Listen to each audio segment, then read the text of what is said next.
graduated, elevated. Now it's my time to shine, yeah, let's go. Major moves, power moves, take it to the top one time non-stop. Hello and welcome to Ph.D. Hardtalk. Thank you so much for your time today. Could you please introduce yourself, your research, and what you do? Of course. Thank you so much for having me. My name is Kaelyn Grace Apple. I am a PhD student in history and African American studies at Yale University.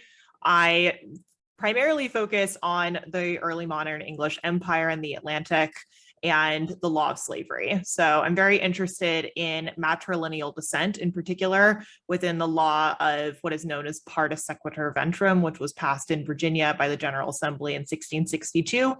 And I am primarily looking at its origins and trying to figure out where the English found justification for a law which looks very different than the legal precedent set by many other inheritance laws in England. And so that's my project at the moment, and I'm excited to get talking about it.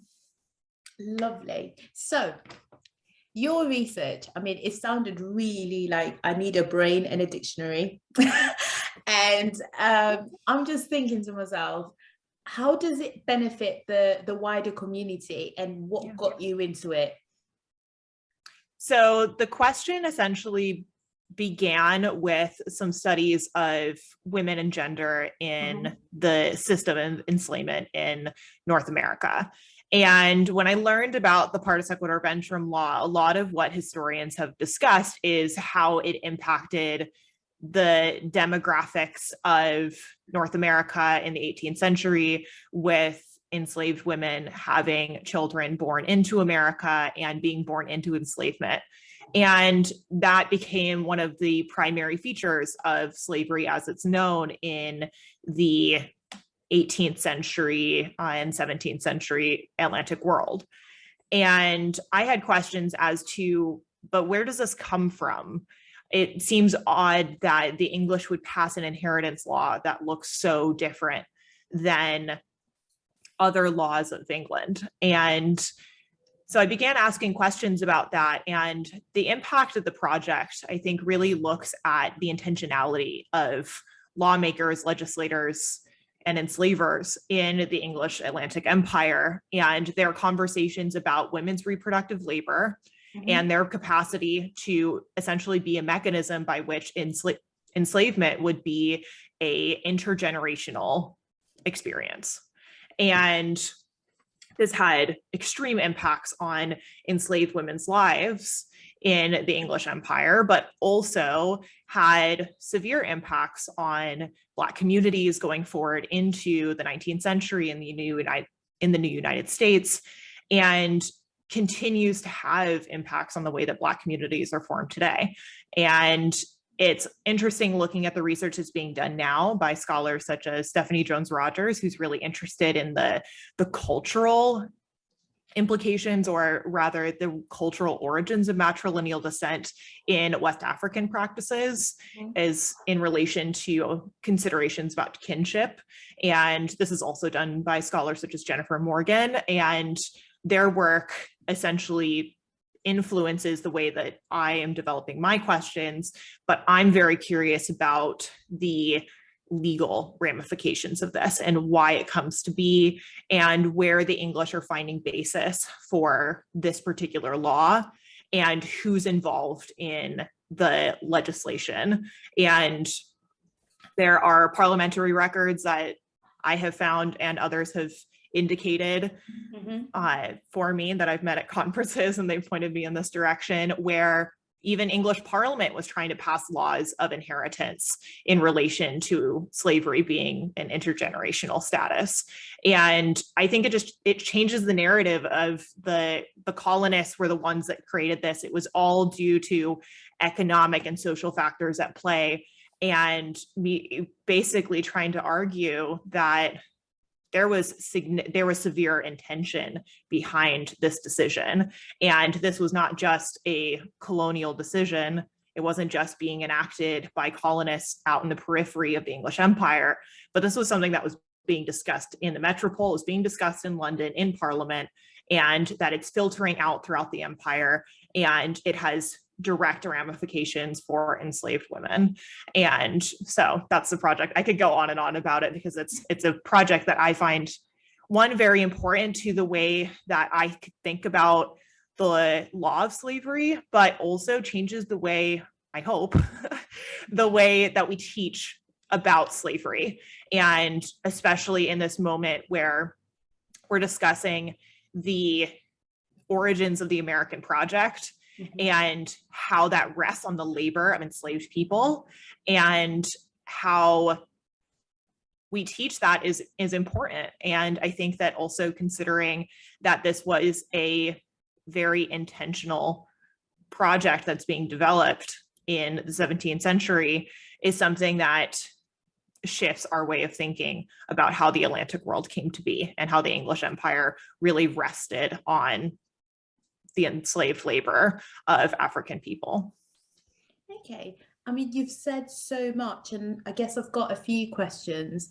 I'm just thinking, your research topic is history and African American studies, right? Mm-hmm. And looking at our current situation with the movement, this is your opinion, by the way, do you think that it's necessary, and in this current world that we live in, to have the prefix, which is African American, if you've been gone through the enslavement and you've been set free according to the law, and therefore that is now your homeland, and yet you're still called African when you're actually American? Do you think that's correct, or do you think that should be changed, in your opinion? Yeah, it's a complicated answer because there's essentially two different ways that I want to answer this. Mm-hmm. First being that I think the kind of classification of African American studies doesn't really capture what Black studies is meant to be as mm-hmm. a discipline. However, I don't think I'm the person to define what Black studies is. I can say what I think it means for my research, but I believe that Black studies as a project that centers Black scholarship and Black subjects is more the project that we should be considering, rather than thinking of it as this one particular category of those born on American soil of African descent.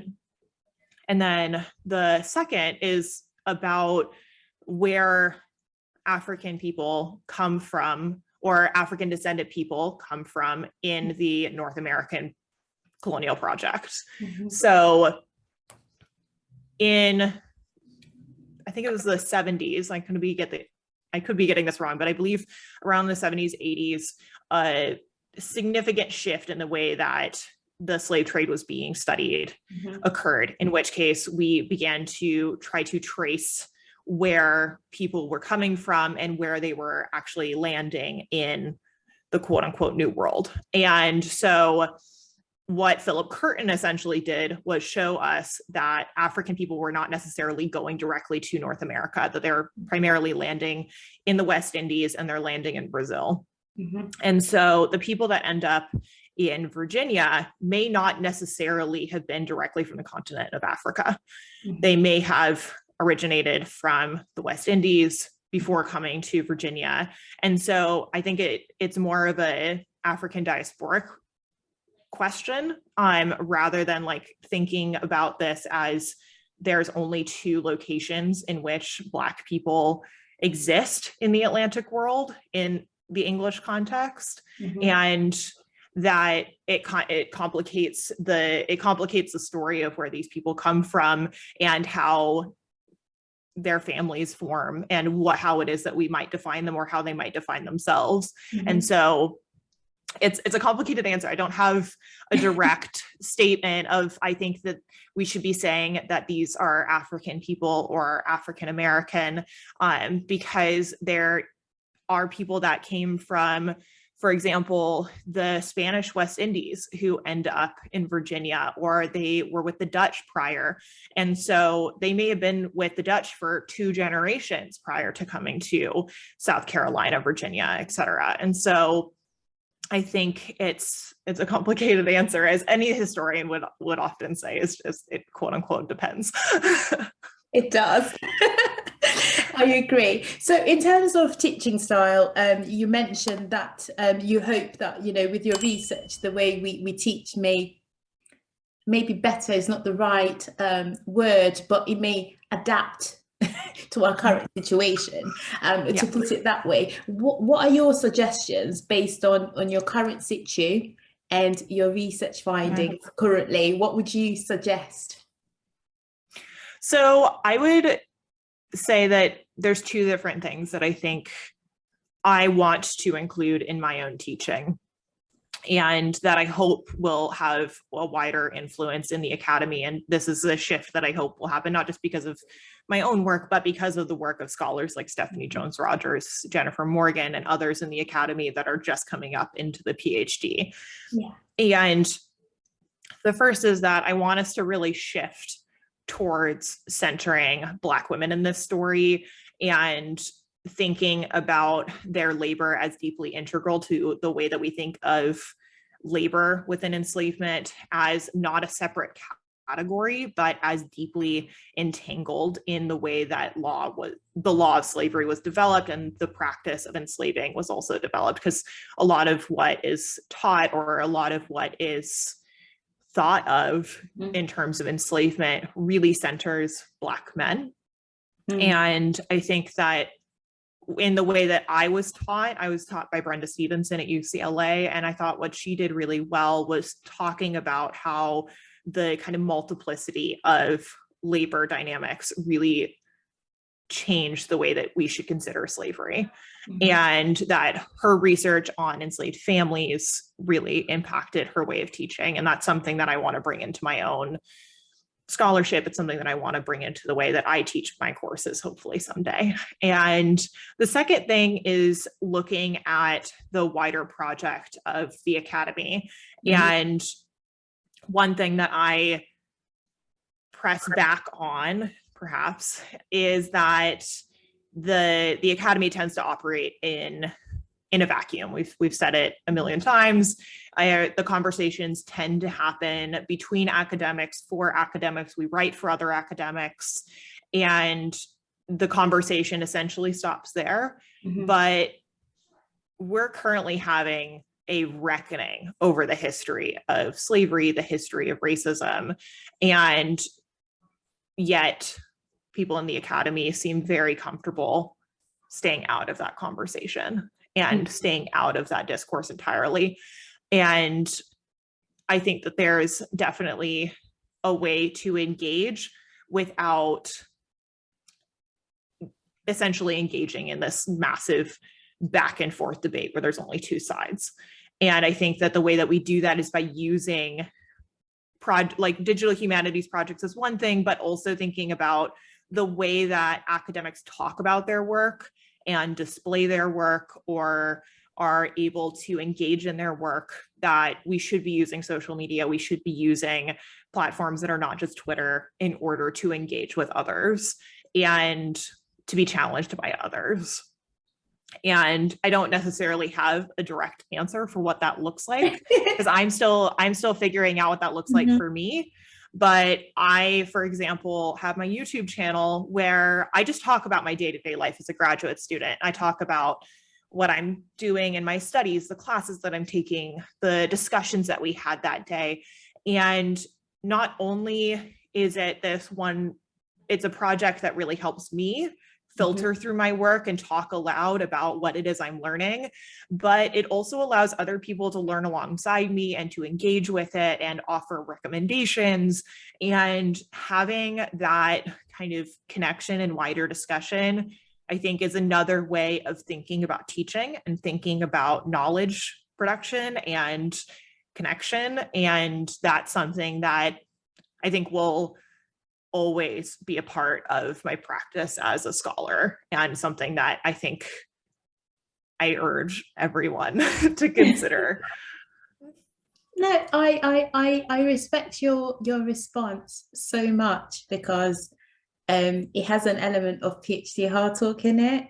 So one of the aims is to educate the communities in which we conduct our research in. And so therefore you've just said that, because I saw a lacking as well a big massive gap, because we can communicate between the two of us. If they don't know, they don't know.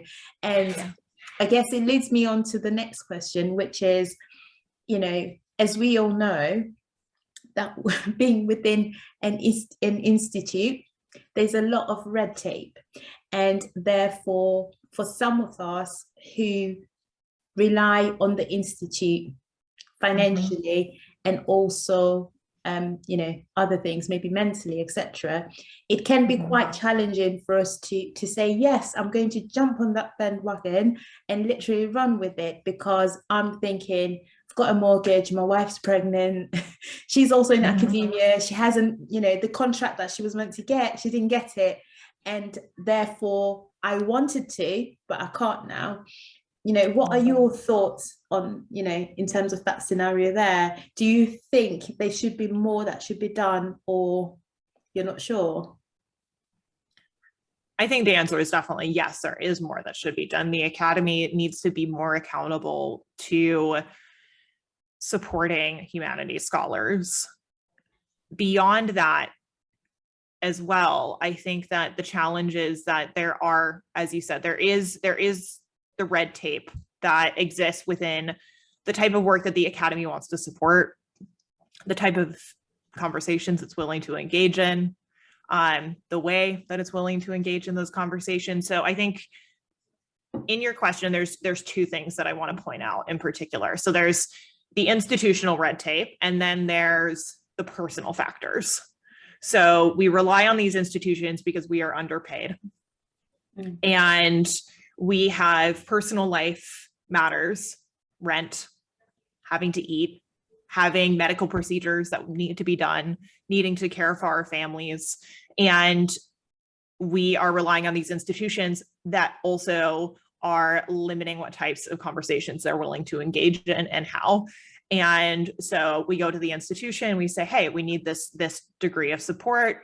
And they say, well, you know, we really support our students. We really want to help you. However, we can't. And then you look at the way that they're spending and the types of investments that they do have, and the profitability of certain administrators, and the stars don't quite align.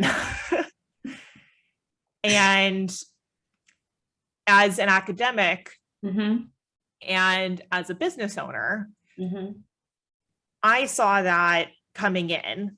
And I think a lot of incoming PhD students in particular only see the very rosy description of the academy, which is beautiful libraries, the knowledge production, the engagement in intellectual conversation. And they don't see, one, how that impacts your personal, like what's going to impact your personal life, the types of things that you will not be protected on. And I could go all day about things at Oxford that I experienced and the issues that arose in terms of pushing back on the institution to support their students properly. But ultimately, I hit a point where I was like, you know what, I have to take this into my own hands. I need to create enough financial freedom for myself and for my family that I can still do this work, and I can do it in the way that I think is fulfilling to me. And there's many directions that we could take this conversation, but I'm very curious as to what your response will be. No, I mean, the reason why I ask, it's because it is a massive debate, and I'm sure you've seen on Twitter, you've seen on the indirects on TikTok, the indirects, you know, different platforms basically. And the reason why I wanted to touch on it is because we have a voice and we do talk. And hopefully one person will listen somewhere, and you know, the change will be very beneficial for a lot of people, inclusive of, you know, you and I. So therefore, that's why I'm asking. So, you know, the other thing that you've mentioned, I'm conscious of time and, you know, people's attention span, you know, like, for a short while, is entrepreneurship. a lot of PhD students or postdocs, they have amazing ideas. And sometimes I sit there and I'm like, oh my gosh, the money. But then that's how I think. So what's your advice for somebody who's got, you know, some ideas, but they're not sure as to which direction to take, and they're not sure based on what the internet says when you start your own business? I mean, there's people who go through like 10 things. They're like, oh, your mental health, you want sleep, you work more than 35 hours or 37 hours per week, blah, blah, blah, and they get really scared. What's your advice to somebody who's sat at home thinking, I want to be like Grace? Yeah. So I have an interesting answer. I'll try to keep it short. But when I was thinking about starting my businesses and I thought about starting on YouTube, I looked at creators like Vu, at Grace Beverly, and I thought to myself, oh my God, it's going to take so much work. But then the thought that prevailed above that was, if they can do it, I can do it. And I try to change my perception of social media to that. Is, if this person can do it, it means that it's possible. And that means that my idea and the thing that I am being asked questions about and the thing that occupies my mind, that can be something. And so I just need to start. I just need to run with it. And the one thing that I think a lot of people have this misconception about in terms of starting a business is that you go from 0 to 100. And that's not the case. It's, you post one video, and then you post a second video, and you respond to some comments, and then you post a third video. And it's think about it in a way like every car, you know, slowly takes off. Everybody has a different, like 0 to 60 miles per hour rate, right? And some people, they have the backing, they have the financial backing, they have the network, whatever it may be, and they have that privilege, in which case they can go to 0 to 60 quite fast. Others, it's going to take a little bit longer. However, once you get up to speed, you can do such incredible things. And when I started my YouTube channel, I knew it was possible to monetize. I saw it. I saw other people doing it. And I thought to myself, you know what? I am in a really niche area. Like, I'm not seeing grad school creators on YouTube. But if I'm looking for them, that means that there are other people, I hope, that like me want this kind of content.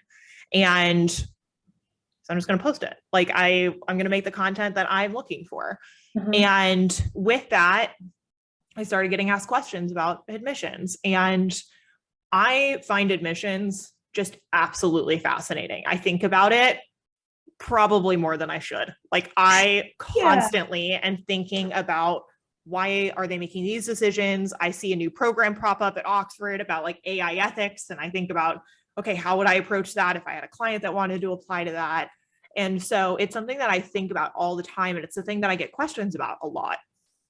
And I just kept posting videos about admissions, and then I got more questions, and I got people wanting to work with me one-on-one. And then I was like, okay, so I did that. And then it went from an email a week from someone interested in working with me to 5 emails a day to all of a sudden I had a business. Yes. And so I think you have to think about your project as not having a destination point. And I know this is controversial, but I think people always think like, okay, I want this goal. I want this much revenue. I want this many clients. I want this many followers. I want this many subscribers. I just don't think about my businesses, or I don't think about my YouTube channel as having a point in which like I will have quote unquote succeeded. I just think of it as, you know what, every day I'm going to get up and I'm going to think about what is it I can be doing for my research? What is it I can be doing for my businesses? What ideas do I have for my YouTube channel that I can write down? And I just think about this as this project that I'm constantly involved in. And that project is just an overall brand. And so in terms of the people that are scared to start, don't think about it having to be perfect immediately, because the one quote that people say is like, don't compare your step 1 to somebody's step 300. I've posted nearly 300 YouTube videos. That's a lot of videos. It is. But it just started with one. Like, it just started with one vlog, which became 2, which became 3. I started somewhere too. And go back and watch people's first videos. I'm telling you, like, go back to somebody's first TikTok video, YouTube video, whatever it may be. It'll give you a little confidence boost, because we all started somewhere and it was not professional, not well edited, all of it. But now you see the project that it's come to be. You see the edited videos that are well curated and all of those things. And you just have to think about it as this long-term project that can go in any one direction, and it's your decision on where it goes. And I don't know, I think that's what's really cool about starting a business and not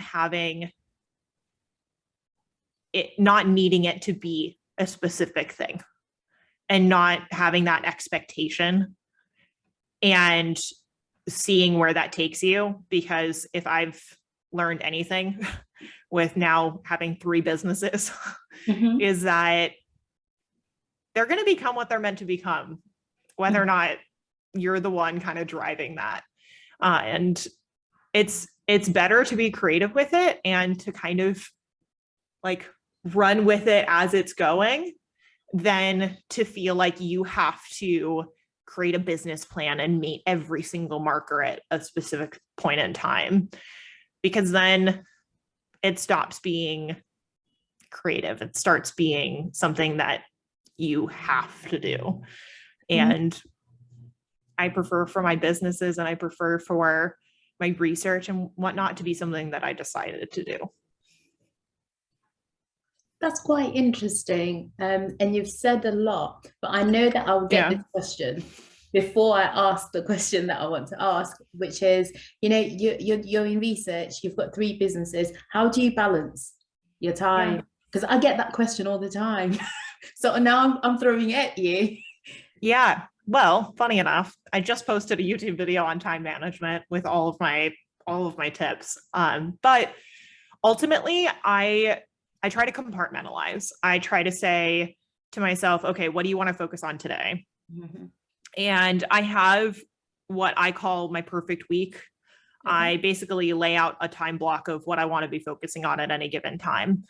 And there are days when I just focus on my PhD. And so I focus on my PhD Monday, Wednesday, Friday, Saturday, Sunday. And that's all I do. From sun up to sundown, I'm a PhD student. And there may be a YouTube video going up, but my editor took care of it. I made the thumbnail the night before. It's good to go. And then on the other days, on Tuesday and Thursday, I'm a business owner. I'm somebody that really focuses on my teams and making sure the slide deck is ready and making sure I'm going over financial projections and like doing all of the crazy things that I never thought I would know how to do. And it allows me to compartmentalize. It allows me to know what it is that I'm meant to be doing at any given time. But what I also found with time blocking and with giving myself a particular role for a particular day and saying, okay, you're going to put on the PhD hat today, and that's all you have to do. It gives me the permission to say, I'm not focusing on this other thing. Like, my businesses are going to be fine today.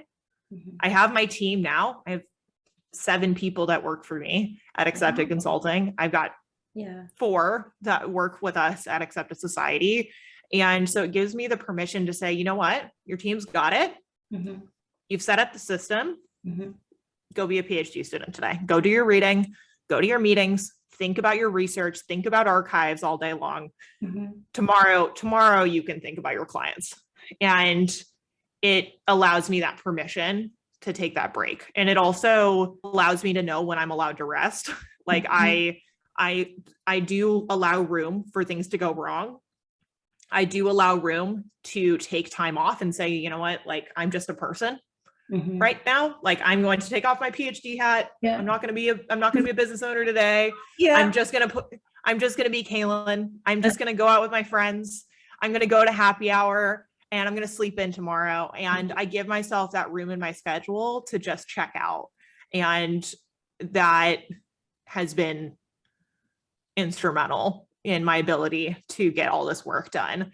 And yeah, I mean, I have plenty of other tips on like actual like apps and things that I use in order to manage my life. But those are my main tips, is just find a way to compartmentalize, give yourself the permission to take off one hat and only wear one at a time. And also give yourself the time to just be a person.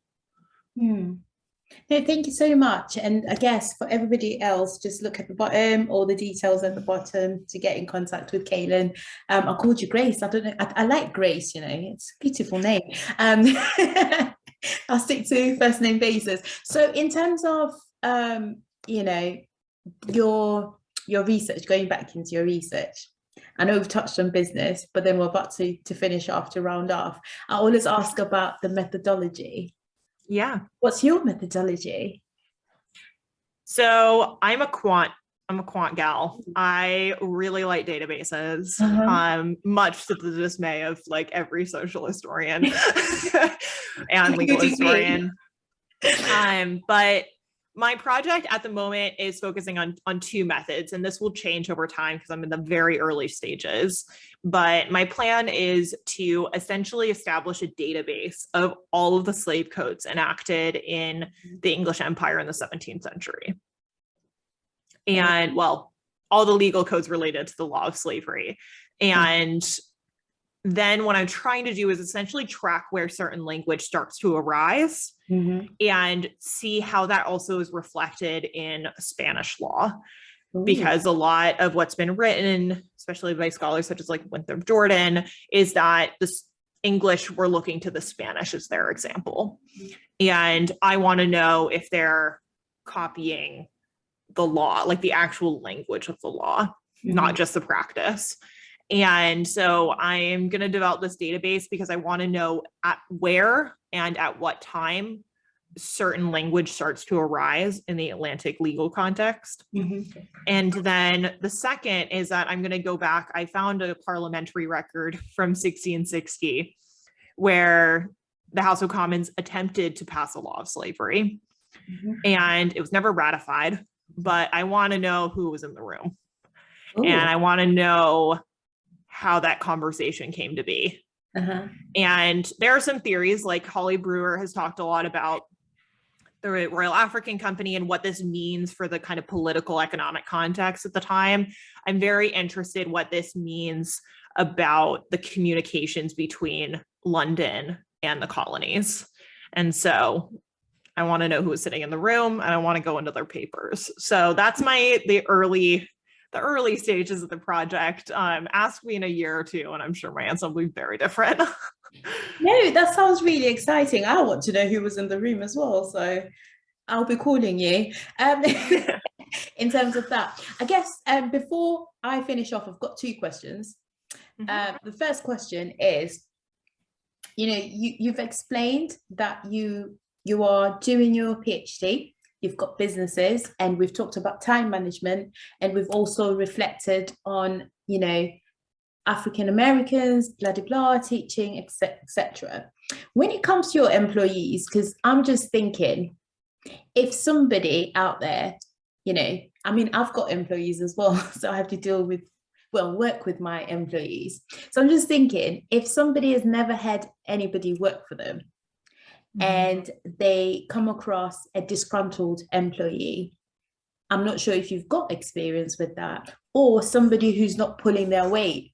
You know, you go through the KPIs, you've got tasks, this needs to be done, you know, this needs to be up on such and such a day at what time, and they drag their feet, or they do what they like, essentially, go against your vision. So I've set the scenario. what advice would you have for them? Because if they're going to start YouTube, channels or be on TikToks, they will have somebody who will edit that stuff and write on their behalf and respond on their behalf. And it can be challenging if the second person or the third person is just off on one. So what's your advice? So there's the side of the advice that's about hiring. And I have learned over the last 2 years and some that you have to be really strategic about who you hire.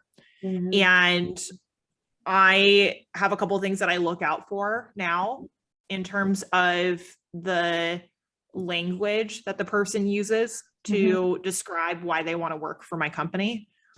And it's also very much about the way that they communicate. And so that's on the hiring end. So I'm very careful now about who I hire because I want to make sure that I've known in the past, like I try to listen to my gut, and the times that I haven't really listened to my gut, it's come to bite me. So I now know what to look for. Yeah. The second thing is when the person's on your team. And I am very honest and very transparent with my team. I am very direct about when I do not like the work that is being done. And I will pull that person aside and say, hey, these are the things that I need. Can you meet those expectations? If that's not possible at this moment, do I need to fill that spot for a period of time? Or do we need to think about a more permanent solution? And I've had people on the team that they're people, they're human beings. They have things that are going on in their lives. And so, for example, if one of my team members is having a really difficult time, for example, with their mental health, or they've got something going on with their family, I try to make sure that I have an open line of communication with them. So that way they feel safe coming to me and saying, hey, I have this thing going on. Can we work out a way to take a little bit off of my plate at this point in time? This is when I can expect to be back to full work. And I just ask that everyone come to me with a solution-based mindset. I don't want to be the one to solve everybody's problems. Of course. I want to be in communication with my team. I want to know that this is a negotiation, that we are discussing what works for all of us. Or, for example, with my team, if it's a matter of communication, I've had people on my team say, hey, when you ask for X, can you also have that come with a Google Calendar invite? Because it might flip my mind. This is something that would help me be a better employee. And so I say, absolutely. Absolutely, we can do that. And so it's about figuring out, is this a temporary problem? Is this a communication problem? Is this a motivation problem? Or is this we're not a good fit problem? And you can then act accordingly based on what that answer is. And majority of the time, it's just about communication. It's about that this person is just really stressed in other areas of their life right now. And so you just need to be able to communicate with them and figure out, okay, what do you need for me in order for you to get back on schedule? Do you need 2 weeks to figure things out? 2 weeks, I can give you. 3 months, we might have a problem. And so that's the kind of communication that I have with my team. And I'm still figuring it out. I'm still trying to figure out how to scale as a leader because I've never been in this role before. I have led other teams that were much smaller, but I have never been the boss. I've never been the person having to be at the helm. And it's a very difficult and, I don't know, just generally challenging thing to do, but it's also exciting because when you and your team click and when you do actually find what works for them and what works for you, it's magic. I mean, when I see our marketing strategy working, or like I see a certain post go up that I wasn't the one who had planned it, I was like, yes, excellent. The marketing team, they're killing it. And so that's what I'm striving for, is having that simpatico. And it's about hiring, but it's also about discussing and negotiating with your team. No, I like that, and thank you so much, because I'm just thinking ahead. You know, they may have heard you and they're like, let me go for it, and then once you start working with people, then you realize, oh, I can't do it. So it's always nice to hear that. But I'm just going to ask you a quick generic question. This is generic, by the way, which is 3 red flags that you know, and you would say, do you know what, definitely I can't hire you. Yeah. What are your 3 red flags? So the first is if their way of discussing my business is about the generics about access, because the mission, especially for Accepted Consulting, is something that drives me, and it's something that really drives the overall practice of the team. And I've had people come and interview and they say, well, I'm really interested in access to education and transparency of information. And I'm like, that's it. That's not enough. I need to know that you see this as a resource that you didn't have, or that your friends or colleagues didn't have, and that you want to be involved in being part of that solution. And the second red flag is someone that doesn't communicate well. Okay. Or that communicates without a solution-based mindset. So something that I've learned over time is that everybody manages stress very differently. And there are people who don't have the mindset of, okay, let's figure out a solution for why this isn't working. They have difficulty getting past just the challenge. And that's not somebody I want on my team, because I need people to be able to come up with solutions and to be able to communicate with me when things need to change. And so it's about mindset. I can tell with people's tone and how they talk about problems that they faced in the past. And so that's usually a red flag to me. If somebody, if I just find that they don't seem to have the same mindset as I would like for my team.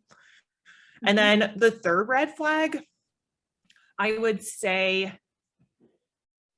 is not being open-minded to the use of social media. I understand why some people don't want to use it. I get it. I understand the kind of internal challenges with privacy and all of those things. But for me, social media is a massive driver of every single one of the businesses. And there are people on my team that don't use social media, and I absolutely adore them, and they do an incredible job with the clients. And so they will be on my team for as long as they want to be on my team. Yeah. However, in the future, I do find that our social media marketing strategy means a lot to the clients, and seeing the consultants on social media is something that matters a lot to me and matters a lot to the clients. And so somebody that has social media experience is something that is a green flag for me. And somebody that is not only not on social media, but doesn't seem to want to use it or learn it is something that I'd say it's an orange flag. It's not a massive red flag, but it's something that I would be like I don't necessarily know if they're the right fit for the company as it is in this capacity, because we are so social media driven. Thank you so much for your response, and hopefully it does help somebody at home. I guess now I'm thinking, you've got 3 brands.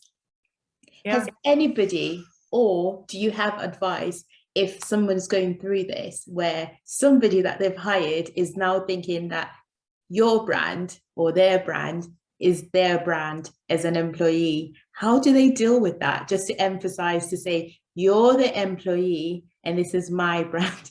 You work for me, essentially. What advice do you have? I think I have a slightly different perspective on it.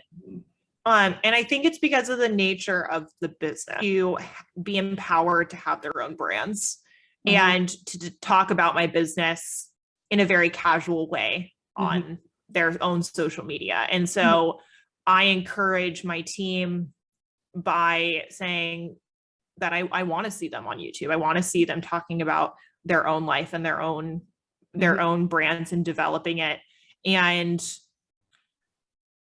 I think when you see someone kind of taking the essence of your brand, I see that more in terms of this person is influenced and they are inspired by what I've created, rather than seeing it as a challenge. In the past few years, I was one of the first, or I think I was one of the first real like PhD and graduate school creators on YouTube. There were others. Yeah. Toyin, for example, was on YouTube, but I was the first really like academic lifestyle content creator who was making vlogs. And luckily I've seen so many more crop up over the last couple of years. And I have seen like people using the same fonts, or people using the same titles, or people basically creating very similar content. And I don't know, my reaction is, you know what, but they're doing it their way. They're going to create the content that they want to create.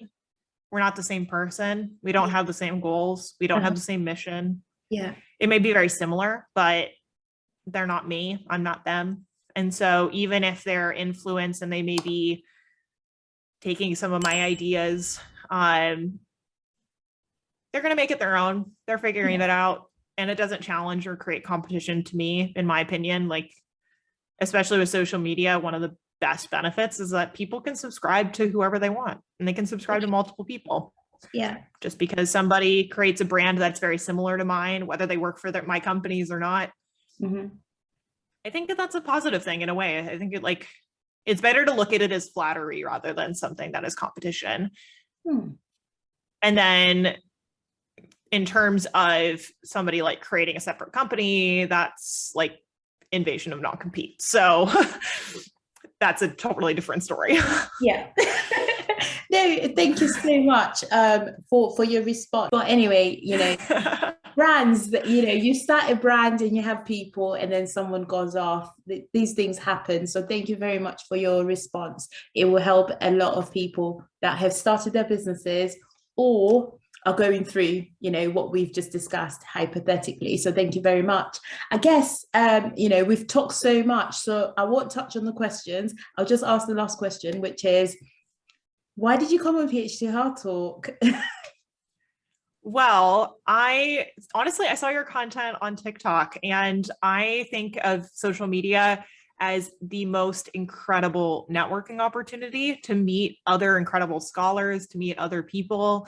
And so that's one part of it. And then the second part is that I think it's really important to have an open and very public dialogue about our work. As I said earlier, I think that there is a way that we should be using social media in order to have very candid conversations about the work that we're doing.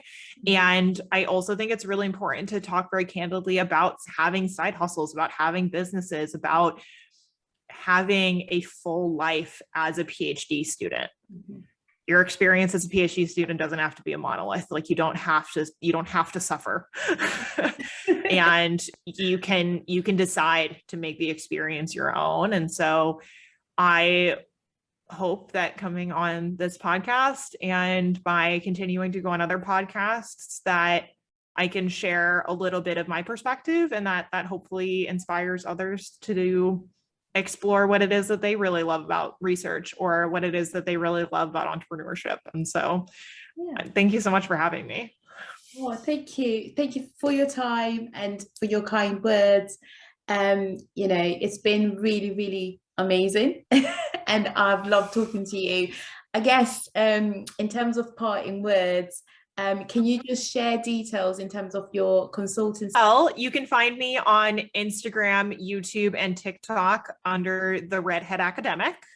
And I am on LinkedIn if you want to connect with me there. I try to be as active as possible. And my businesses are Accepted Consulting, which is acceptedconsulting.com. And we're also on Instagram, and we're trying to work on the YouTube channel, but we'll see. And then we also have Accepted Society, and Accepted Society, we didn't really touch on in today's episode very much, but it is an academic social network for people both inside and outside the academy looking for accountability, community, and long-term planning resources. So go ahead and check them out. Thank you so much for having me today. And we'll go ahead and wrap it up. Check out all of the links in the description box down below if you want to say hello. And I will hopefully chat with you all later. Elevated, now it's my time to shine. Yeah, let's go.